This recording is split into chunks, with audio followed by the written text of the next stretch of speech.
Hello everyone, in this video we are going to see about the expression for the De-Broglie wavelength. So it's very easy and very short derivation we are going to study in this video. So first let me consider a particle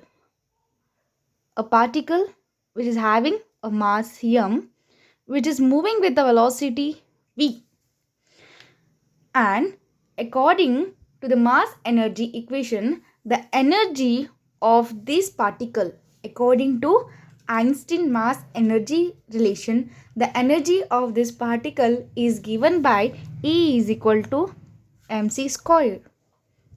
E is equal to mc square, where E is energy of this particle, m is mass of the particle, and c is speed of light. Okay, and the value of c is 3 into 10 to the power 8 meter per second. Okay, so c is speed of light, and according to the Planck's, this energy is propagated, the particle, this particle energy is propagated as a quantum of frequency, and the frequency is given by nu, and this particle having the frequency nu.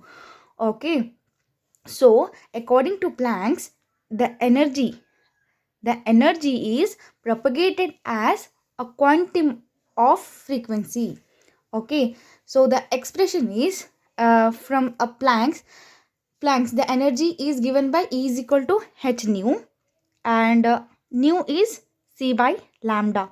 Nu is equal to c by lambda. Okay, now let me substitute this value in this equation, and E is equal to mc square. Let me consider this equation number 1, and let me substitute this new value in this equation. So E is equal to h c by and lambda, and this is consider equation 2. Now equating both the equating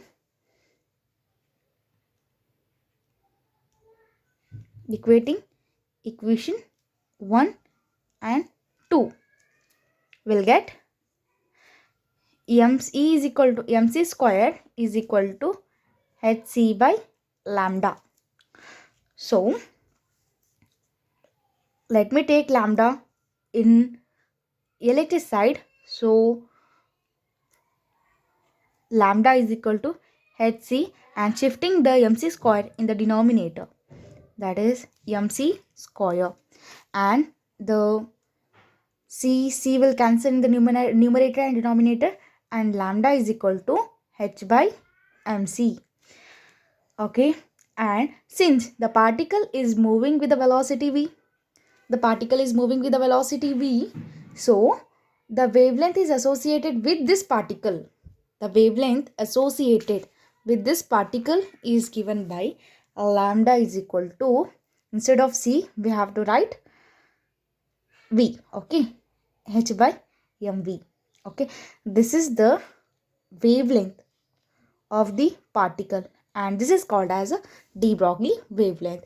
So thank you so much for watching, and it's very simple derivation, and I tried my best to explain you the De-Broglie equation. So thank you so much for watching. Keep supporting. Thank you so much.